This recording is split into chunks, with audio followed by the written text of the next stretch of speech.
भदन्ता धम्मसवनकालो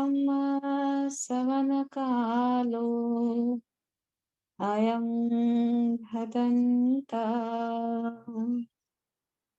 साधु साधु साधु।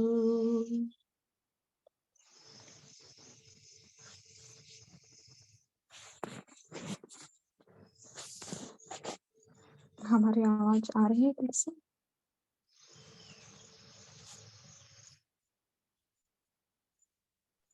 Yes ma'am, येत आहे.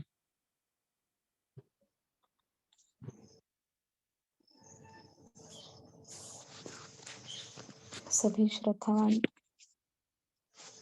उपासक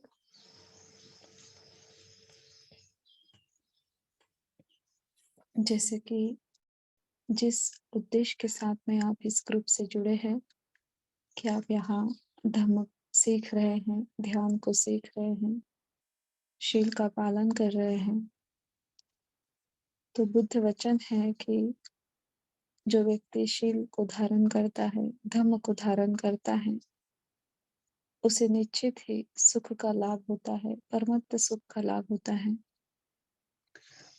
तो आज एक विशेष विषय के ऊपर हम आप सभी के लिए एक छोटी धम्मदेशना देने जा रहे हैं।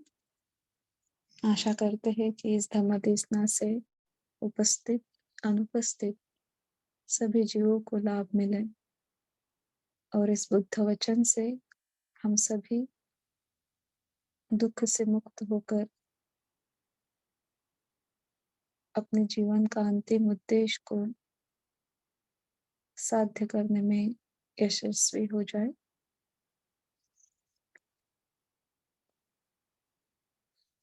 बुद्ध ने अपने बुद्ध शासन में, अपने धम्म में ध्यान को एक विशेष महत्व दिया है। इसीलिए हम सभी इतने सुबह उठकर ध्यान करने की कोशिश करते हैं। बुद्ध कहते हैं कि मनुष्य जीवन मिलना बहुत ही दुर्लभ है और इस दुर्लभ जीवन में धम्म का मिलना ये भी बहुत दुर्लभ है और धम्म मिलने के बाद उस पर आरूढ़ होना, उस पर चलना ये भी बहुत दुर्लभ है और चलने के बाद अपने अंतिम ध्येय को प्राप्त करना ये तो बहुत ही दुर्लभ है। दुर्लभ है कि इस बुद्ध शासन में हमें जन्म मिलना, दुर्लभ है इस मनुष्य जीवन को मिलना, दुर्लभ है इस मनुष्य जीवन में आके हमें संपूर्ण अवयव का प्राप्त होना और दुर्लभ है कि इस मनुष्य जीवन में आके संपूर्ण अवयव को धारण कर, इंद्रियों को धारण कर धम्म को सुनना, उसको पालन करना, उस पर आगे बढ़ने की कोशिश करना। तो आप सभी साधक जो यहाँ श्रद्धा के साथ जुड़े हैं, तो आप सभी दुर्लभ जीवों में आते हैं। हम कोई सर्वसाधारण व्यक्ति नहीं हैं। इस बुद्ध शासन में हम कहीं तो भी एक श्रेष्ठ व्यक्ति है, एक आर्य व्यक्ति है कि हम धम्म पालन करने की कोशिश कर रहे हैं। तो जो भी नए साधक होंगे, जिन्होंने आज तक कभी ध्यान नहीं किया है, ना वो धम्म के बारे में ज्यादा कुछ जानते हैं, फिर भी अगर आप अभी से अगर ध्यान करने की कोशिश करोगे, तो निश्चित ही अपने जीवन के अंतिम समय तक हम एक विशेष दान को प्राप्त कर सकते हैं। इसीलिए बुद्ध ने शील से ज्यादा भी ध्यान को महत्व दिया है। एक बार बुद्ध कहते हैं सहस्रावक्र सूत्र में कि एक व्यक्ति अगर 100 साल तक शील को धारण करता है, धारण करने की कोशिश करता है, पालन करने की कोशिश करता है, लेकिन एक इंसान अगर एक दिन के लिए संपूर्ण चित्त को एकाग्र कर कुशल चित्त से, कुशल धर्म से अगर वो ध्यान करता है, तो 100 साल शील को धारण करने वाले व्यक्ति से भी एक दिन ध्यान करने वाला व्यक्ति श्रेष्ठ होता है। क्योंकि जब हम ध्यान करते हैं तो हमारे चित्त में जितना भी द्वेष है, जितना भी राग है, आसक्ति है, मोह है, उसको हम निकालने की पूरी कोशिश करते हैं और कोशिश में वो हम सफल भी हो जाते हैं। लेकिन जब हम शील पालन करते हैं, तो शील पालन करने के लिए हम बहुत मेहनत करते हैं और कभी-कभी फिर भी कोशिश करने के बाद भी अपने से शील ब्रेक हो जाते हैं, टूट जाते हैं। कभी-कभी हम पूरी तरह से पूरा 100% पालन नहीं कर सकते, कुछ ना कुछ मिस्टेक हो ही जाती है। तो फिर से हम शील लेते हैं, फिर से कोशिश करते हैं। लेकिन निरंतर प्रवाह में ध्यान करने वाला व्यक्ति उस नदी के जल के धारा के समान होता है, तो जिसमें कोई गैप नहीं होती। एक ऐसी मान लीजिए कि कोई एक नदी है, विशाल नदी है, जिसका एक धारा प्रवाह है। तो जिस तरह से वो निरंतर चलती है, उसके 1-2 बूँद के बीच में कोई गैप नहीं होता। नदी के पानी की जो धारा होती है, तो वो 2 बूँद के बीच कोई गैप नहीं होता, वो निरंतर बहती रहती है। इसी तरह से एक शुद्ध चित्त से ध्यान करने वाला व्यक्ति, कुशल चित्त की धारा उसके चित्त में बहती रहती है, उसमें गैप नहीं होता और उसी के कारण, उस निरंतरता के कारण उसको महापुण्य प्राप्त होता है। तो जितने भी दिन हमारे ज़िंदगी में हमें मिलते हैं, हर दिन हमें ध्यान करने की कोशिश करनी चाहिए और जो कोशिश करते हैं, वो निश्चित ही ध्यान के मार्ग पर सफल होते हैं।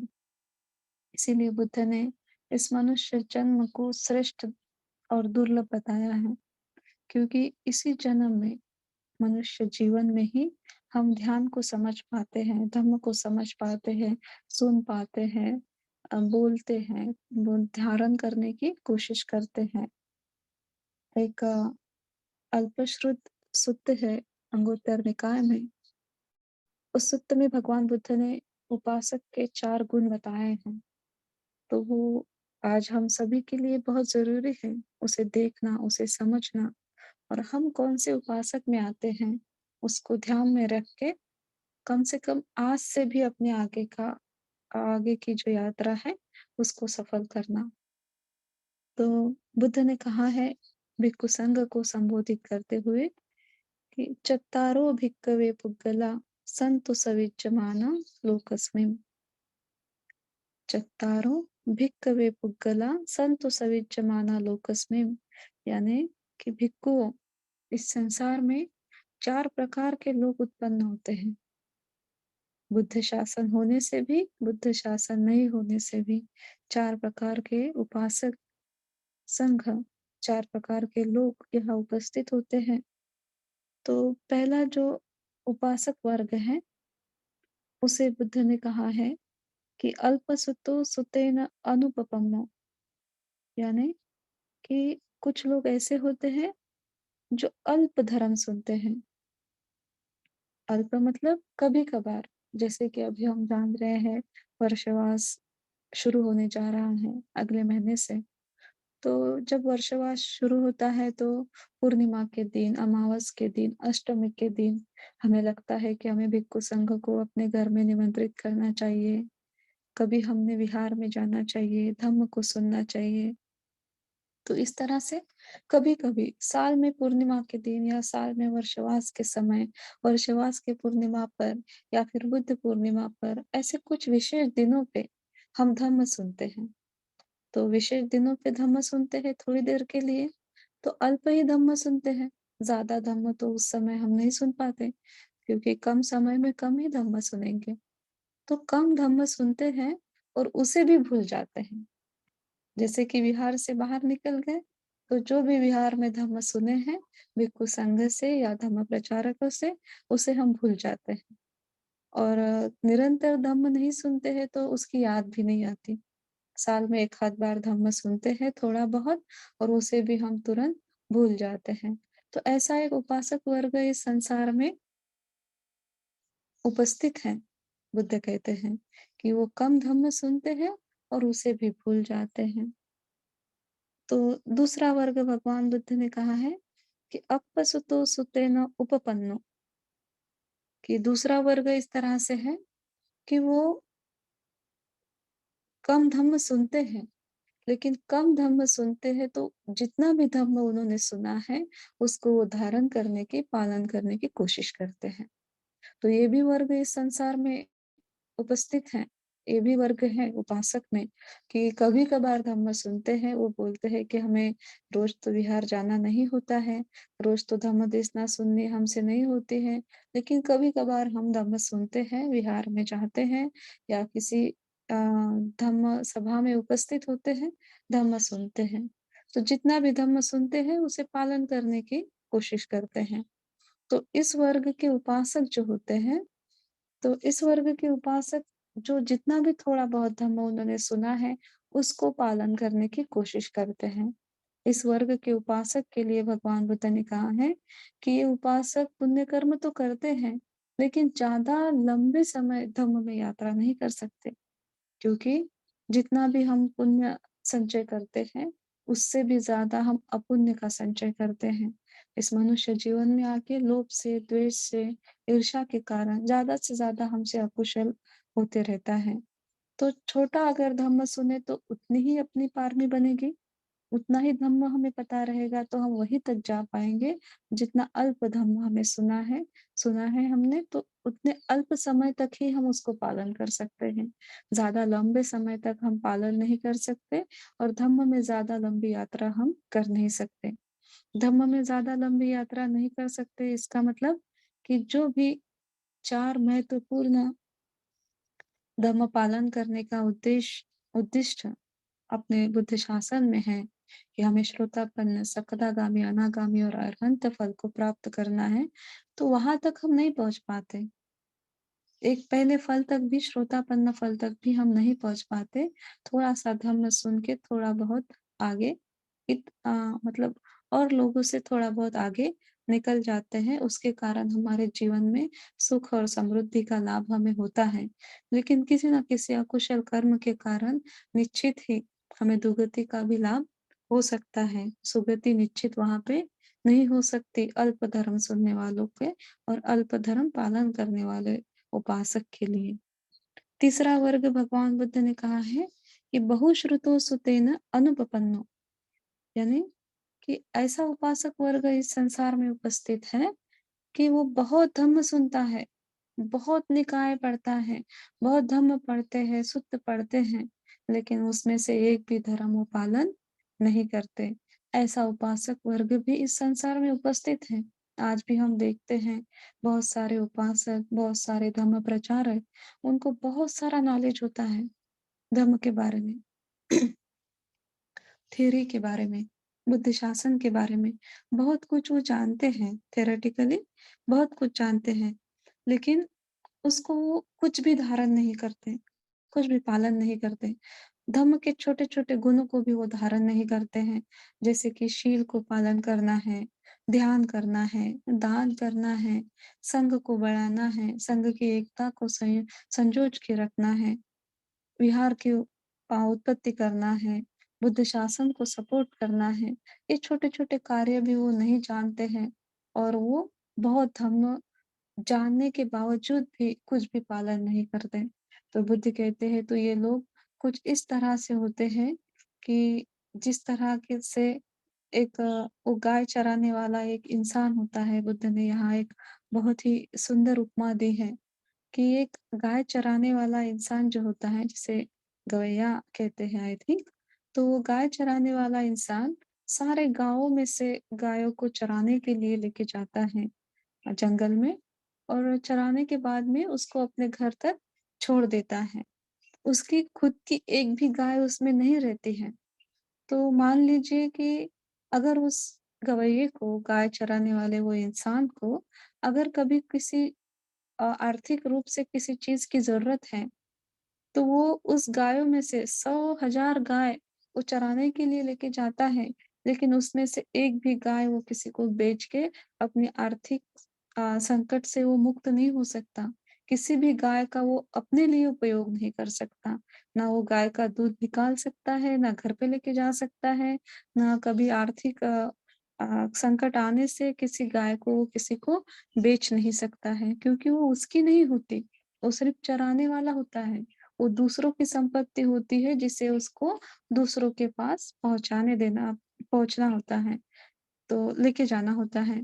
इसी प्रकार जो व्यक्ति, जो उपासक बहुत धर्म जानता है, बहुत शुद्ध जानता है, शुद्ध पठन करता है, सब करता है, लेकिन वो एक भी धर्म को धारण नहीं करता, तो जिस प्रकार वो गाय चराने वाले इंसान को उस गाय से कोई भी लाभ नहीं मिलता, उसी प्रकार धर्म को बताने वाले और धर्म को सिर्फ पढ़ने वाले इंसान को धर्म का कोई भी लाभ नहीं होता है। तो वो कभी भी धम्म का लाभ नहीं ले सकता। धम्म का लाभ नहीं ले सकता यानी वो कभी भी सुखी, समृद्धि और दुःख से मुक्त जीवन नहीं जी सकता और ना ही कभी वो बुद्ध को देख सकता है, ना ही कभी वो धम्म को देख सकता है, ना ही कभी वो संघ को देख सकता है। बुद्ध को नहीं देखना, धम्म को नहीं देखना और संघ को नहीं देखना मतलब कि वो कभी भी ना आर्य संघ से मिल सकता है, ना आर्य संघ की बताई हुई बातों को वो ग्रहण कर सकता है और ना ही धम्म से मिल सकता है। इसका मतलब कि ना ही कभी वो श्रोतापन्न, सकदागामी, अनागामी, अरहंत फल को वो कभी प्राप्त नहीं कर सकता। भले ही दुर्मिलता से उसको ये मनुष्य जीवन मिला है, लेकिन उसी तरह से वो अपना जीवन नष्ट कर देता है और फिर कभी हजारों कल्प तक उसे मनुष्य जन्म का लाभ नहीं हो सकता। उसके अकुशल कर्म के कारण वो इस भव चक्र में कंटिन्यू बहता जाता है। उसे कुछ भी लाभ नहीं हो सकता। चौथा एक वर्ग उपासक का भगवान बुद्ध ने यहाँ बताया है कि बहुश्रुतो सुतेन उपपन्नो, यानी एक उपासक वर्ग ऐसा है जो धम्म पर पूरी श्रद्धा रखता है, विश्वास रखता है, बहुत सारा धम्म सुनता है, बहुत सारा धम्म पढ़ता है, उसको धारण करने की कोशिश करता है। जितना भी धर्म उसने सुना है, जितना धम्म उसने पढ़ा है, उसको पूरी तरह से पूरा धर्म पालन करने की वो कोशिश करता है, 100% कोशिश करता है।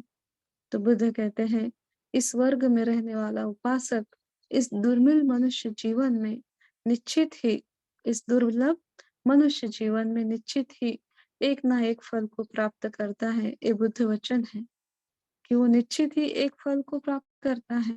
कौन से फल को? या तो फिर वो श्रोतापन्न होता है, सकदागामी होता है, अनागामी होता है या अरहंत निश्चित ही होता है। तो ये निश्चित क्यों होता है? क्योंकि इस दुर्लभ मनुष्य जीवन में आके दुर्लभ धर्म को ज़्यादा से ज़्यादा सुनकर उसको ज़्यादा से ज़्यादा वो पालन करने की कोशिश करता है। तो अब हमें देखना है कि इस 4 प्रकार के उपासक वर्ग में जैसे कि अप्पसुतो सुतेन अनुपपम्मो, अप्पसुत सुतेन उपपन्नो, बहुश्रुतो सुतेन अनुपपन्नो और बहुश्रुतो सुतेन उपपन्नो। इस 4 प्रकार के वर्ग में से हम कौन से वर्ग में आते हैं? जैसे पहला वर्ग ये है कि वो थोड़ा-सा धर्म सुनता है, उसे भी भूल जाता है, कभी पालन नहीं कर सकता। दूसरा वर्ग ये है कि जो थोड़ा-सा धर्म सुनता है, थोड़ा ही पालन करने की कोशिश करता है। तीसरा वर्ग ये है जो बहुत धर्म सुनता है, बहुत धर्म पढ़ता है, लेकिन उसमें से थोड़ा-सा भी पालन नहीं करता है। और चौथा वर्ग ये है जो बहुत धर्म सुनता है, बहुत धर्म पढ़ता है और बहुत ज़्यादा धर्म पालन करने की कोशिश करता है। तो हमें कौन से वर्ग में रहना है? कौन से वर्ग में रह के हमारा कल्याण है? कौन से वर्ग में रह के हम सही दिशा में जा सकते हैं और इस दुर्लभ मनुष्य जीवन को हम सफल बना सकते हैं, ये हमें देखना है। इसीलिए बुद्ध ने कहा है कि ये जो धर्म है वो खुद पालन करने का है, खुद आगे बढ़ने का है।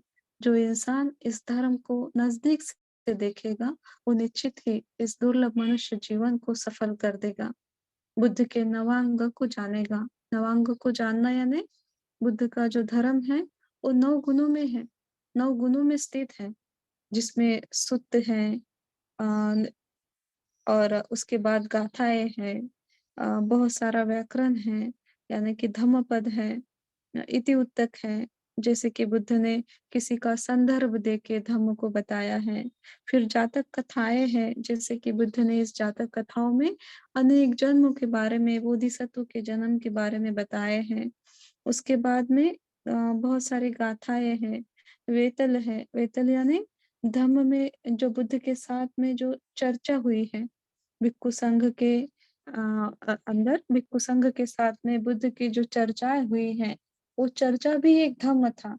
तो वो धम्म भी आज लिखित रूप में त्रिपिटक में स्थित है।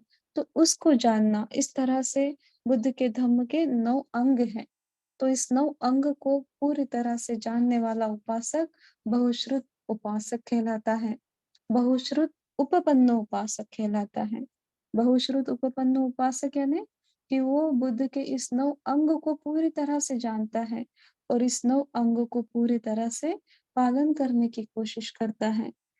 तो जो भी उपासक इस 9 अंग को जानता है, जानने की कोशिश करता है, तो उसे निश्चित ही इस जीवन में एक विशेष फल का लाभ मिलता है। तो आज हम सब उपासक यहाँ पे रह के धम्म को धारण करने की जो कोशिश कर रहे हैं, वो इसलिए कोशिश कर रहे हैं कि हमें बहुश्रुत उपपन्नो उपासक बनना है। बहुश्रुत उपपन्नो साधक बनना है कि बुद्ध के धम्म के 9 अंग को जानना है, उस 9 अंग में रह के ही हमें धम्म का धम्म को धारण करना है और धम्म के मार्ग पे आगे बढ़ना है। इस धम्म के मार्ग पर आगे बढ़ते हुए बहुत सारी कठिनाइयाँ आएगी, बहुत सारी परेशानियाँ आएगी, लेकिन उसमें भी सही उपासक वो है जिसने धम्म को, बुद्ध को नज़दीकी से देखा है, वो अपने आप पर नियंत्रण रख पूरी तरह से इस संसार के बाधाओं से मुक्त होने की कोशिश करता है। जितनी भी कठिनाइयाँ धम्म के मार्ग पे चलते हुए उपस्थित होती हैं, वो उसे धम्म के बल से दूर कर पूरी तरह से बुद्ध पर श्रद्धा रख के अपने आप को सुरक्षित रखता है। जिस तरह से एक बच्चा कुछ न करते हुए भी अपने माँ के गर्भ में सुरक्षित होता है, उसे कुछ करने की ज़रूरत नहीं होती है। इसी तरह से और जिस तरह से वो माँ 24 घंटे अनेक कठिनाइयों के साथ भी अपने गर्भ की रक्षा करती है, अपने बच्चे की रक्षा करती है, इसी तरह से बुद्ध शासन में रहने वाला व्यक्ति, पूरी श्रद्धा के साथ में रहने वाला व्यक्ति धम्म के गर्भ में रहता है और बुद्ध उनकी चारों दिशाओं से, 10 दिशाओं से पूरी तरह से सुरक्षा करते हैं। तो हमें भी ये श्रद्धा के साथ में धम्म को धारण करना है कि अगर हम धम्म में हैं, अगर बुद्ध हैं, तो हम पूरी तरह से सुरक्षित हैं। चाहे हमारे सामने या हमारे पीठ पीछे हमारे लिए कोई कितना भी अकुशल कर्म करे, कितना भी अकुशल करे, कितना भी हमारे लिए अकुशल सोचे, लेकिन जो सत्य है, वो सत्य ही रहता है। और उस सत्य के बल से, धम्म के बल से हमें जो सत्य फल मिलना है, वो मिलना ही है।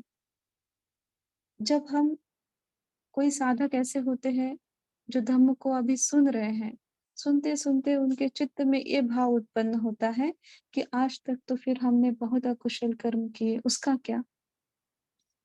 अगर हमने इतने अकुशल कर्म किए हैं, तो अब तो हम धम्म को धारण कर ही नहीं सकते। इस तरह से कोई उपासक सोचते हैं। तो इसके लिए भी एक बुद्ध वचन है। बुद्ध कहते हैं कि मैं ये नहीं जानता हूँ कि मैंने आज तक क्या किया है। मुझे सिर्फ़ ये देखना है कि मुझे आज से आगे क्या करना है। तो हम जो संसार में उत्पन्न हुए हैं, तो निश्चित ही हमारे अकुशल कर्म हैं। इसी के चलते आज तक हमें निर्वाण फल का लाभ नहीं हुआ है, हम निर्वाण को प्राप्त नहीं हुए हैं। तो इस सच्चाई को जानते हुए ये भी सच्चाई जाननी है कि अगर आज हम धर्म को सुन रहे हैं, धर्म को देख रहे हैं, ध्यान करने की अगर हम कोशिश कर रहे हैं, तो हमारा पुण्य भी अभी जीवित है। कहीं न कहीं हम भी पुण्यवान हैं और इस पुण्य के बल से आज से हम धम्म को धारण करेंगे। जितना भी अकुशल हमने किया है, तो हमारे पुण्य बल से हम उसको नष्ट कर देंगे और पुण्य के साथ में आज से हम अपना जीवन प्रवाह प्रवाह जो है उसको सफल बनाएँगे। तो इस तरह से जो नए साधक इस ग्रुप में जुड़े हैं या धम्म में कहीं भी जुड़े हों, तो उन्होंने इस तरह से धम्म को देखना है कि मुझे आज से कुशल करना है। आज तक मैंने क्या किया वो मुझे पता नहीं, लेकिन मुझे आज से करना है।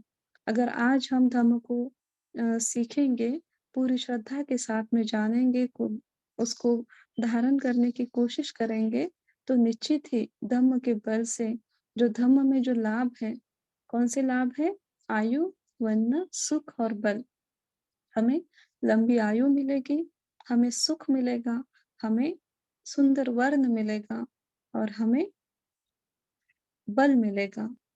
बुद्ध शासन में अपने निर्वाण को प्राप्त करने के लिए एक विशेष बल चाहिए होता है।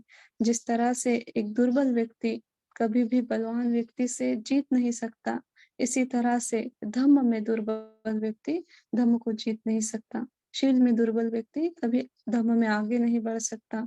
ध्यान में दुर्बल व्यक्ति कभी ध्यान के विशेष अंगों को धारण नहीं कर सकता। दान में दुर्बल व्यक्ति कभी दान पारमी को पूर्ण नहीं कर सकता। इसी के लिए हमें धम्म में भी एक विशेष बल चाहिए। अपनी शील को, अपने दान को, अपने ध्यान को पूर्ण करने के लिए हमें एक विशेष बल चाहिए। तो वो बल हमें धम्म में रह के ही मिल सकता है। वो बल हमें ध्यान करने से मिल सकता है, शील को धारण करने से मिल सकता है। तो इसी के लिए हम सभी की ये कोशिश है कि आज से ही सही हम धम्म में बलवान होने की कोशिश करेंगे और यही धम्म का आशीर्वाद भी है। जो धम्म को धारण करने की कोशिश करते हैं, सही रूप से कोशिश करते हैं तो उन्हें ये 4 बल प्राप्त होते हैं, आयु, वन्ना, सुख और बल। ये 4 आशीर्वाद उन्हें मिलते हैं और इस 4 आशीर्वाद को लेके ही हम निर्वाण तक पहुँच पाते हैं। अगर इस 4 में से कोई भी एक चीज़ हमारे पास नहीं है, तो हम कभी भी निर्वाण का साक्षात्कार नहीं कर सकते। मान लीजिए कि धम्म के लिए बहुत श्रद्धा है, बहुत आज धम्म पालन कर रहे हैं, लेकिन अगर हमारे पास आयु ही नहीं है, तो हम कैसे लंबे समय तक अपनी पारमी को पूर्ण करेंगे? नहीं कर सकते। अपनी पारमी को पूर्ण करने के लिए हमें विशेष आयु होना ज़रूरी है, हमें लंबा जीवन होना ज़रूरी है, ताकि हम ज़्यादा से ज़्यादा अपनी पारमी को पूर्ण कर पाएँ। ज़्यादा से ज़्यादा समय हमें इस प्रकृति से मिले, ताकि हम उस धर्म को, अपनी पारमी को पूर्ण कर पाएँ। अगर हमें समय नहीं मिलेगा तो हम हमारी पारमी को पूर्ण नहीं कर पाएँगे। अगर पारमी को पूर्ण नहीं कर पाएँगे तो बिना पारमी के पूर्ण किए हमें निर्वाण का साक्षात्कार नहीं हो सकता। उसी के साथ हमें वर्ण भी चाहिए। अपने धर्म को पालन करने के लिए हमें वर्ण की भी ज़रूरत है। वर्ण यानी कि ये नहीं कि हम बहुत सुंदर हैं। वर्ण का मतलब यहाँ ये होता है कि हमें सुंदरता तो है ही, लेकिन वो हमारी मानसिक और शारीरिक दोनों सुंदरता होती है। शारीरिक सुंदरता यानी हमें काया जो है वो परिपूर्ण मिलती है और मानसिक सुंदरता यानी कि हमारे मन में कोई भी दुर्विचार नहीं है। हमारे मन में किसी भी चीज़ चीज़ के लिए, किसी भी घटना के लिए लोभ नहीं है, आसक्ति नहीं है। हमारा चित्त पूरी तरह से शुद्धता की ओर जा रहा है। इसे कहते हैं मानसिक सुंदरता। फिर सुख चाहिए। अगर हमारे जीवन में सुख है, तो तभी हम धर्मों को ठीक से पालन कर सकते हैं। और मान लीजिए कि हमारे जीवन में बहुत दुःख है, तो उस दुःख के साथ हम धर्म को पालन नहीं कर सकते। एक दुखी व्यक्ति धर्म को पालन करने में ज़्यादा सफल नहीं होता है, क्योंकि वो अपने कष्ट से, अपनी पीड़ा से ही दुखी रहता है और उस दुःख के साथ में वो धर्म को ज़्यादा अच्छे तरीके से पालन नहीं कर सकता। चौथी बात कि हमें बल चाहिए। हमें ताकत चाहिए, एक धर्म को पालन करने के लिए भी हमें एक विशेष ताकत चाहिए। अगर वो ताकत हमारे इसमें नहीं है, तो हम आज धम्म सुनेंगे, थोड़ी देर बाद भूल जाएँगे। थोड़ी देर के लिए धम्म पालन करेंगे, उसके बाद पालन करना छोड़ देंगे। 1 दिन ध्यान करेंगे, 2 दिन ध्यान करेंगे, तीसरे दिन ध्यान के लिए ऊर्जा उत्पन्न होना बंद हो जाएगा, उसे बंद कर देंगे।